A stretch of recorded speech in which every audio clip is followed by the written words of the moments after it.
কেমন আছে আমার মিষ্টি বন্ধু বান্ধবীরা? প্রথমেই সবাইকে জানাই ঝুলন যাত্রার অনেক অনেক শুভেচ্ছা।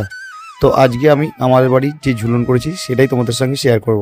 তো চলো তোমাদেরকে আমি দেখাচ্ছি। তো দেখতেই পাচ্ছ এই যে আমাদের বাড়ির রাধাকৃষ্ণ অলরেডি ঝুলানো হয়ে গেছে। যে ঝুলন সাজিয়েছি দেখতে থাকো তোমরা, এবং কেমন লাগে কমেন্টস করে অবশ্যই জানিও। এবং দেখতে পাচ্ছ এখানে কত সুন্দর একটা পাহাড় বানিয়েছি আমি, এবং সেখানে বিভিন্ন সব মাটির পুতুল থেকে শুরু করে খেলনা দিয়ে সেগুলো সাজিয়েছি। আর এই যে দেখতে পাচ্ছ আমার সমস্ত কচি কাচারা। এবং চলো তোমাদেরকে আমি একটু ঝুলন সম্বন্ধে কয়েকটি কথা বলি। ঝুলন সম্বন্ধে আমরা যেটা জানি, ঝুলন হচ্ছে আমাদের হিন্দুদের একটি উৎসব, এবং যেটি শুরু হয়ে থাকে শ্রাবণ মাসের অমাবস্যার পরের একাদশীতে এবং শেষ হয় শ্রাবণ মাসের পূর্ণিমাতে। এবং আমরা যারা 90 দশকের ছেলেমেয়েরা আছি তারা সবাই ঝুলন সম্বন্ধে যথেষ্ট ওয়াকিবহাল।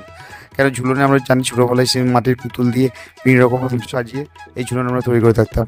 কিন্তু বর্তমান যুগের ছেলে মেয়েদের কাছে, যারা বর্তমানে এতটাই এই সোশ্যাল মিডিয়া বা মোবাইলের প্রতি ব্যস্ত হয়ে পড়েছে, তাদের কাছে কিন্তু এই ঝুলনটা প্রায় হারিয়ে যেতে চলেছে। তাই আমি চেষ্টা করেছি আমার বাড়ির যাতে আগামী প্রজন্ম এই ঝুলনটা জানতে পারে, সেই কারণে একটা ছোট্ট প্রচেষ্টার মাধ্যমে তাদের সামনে ঝুলনের একটা ধারণা আমি তুলে ধরার চেষ্টা করেছি। তো তোমাদের আমাদের এই সাহাবাড়ির পরিবারের ঝুলনটা কেমন লাগলো সেটা অবশ্যই কমেন্টস করে জানিও।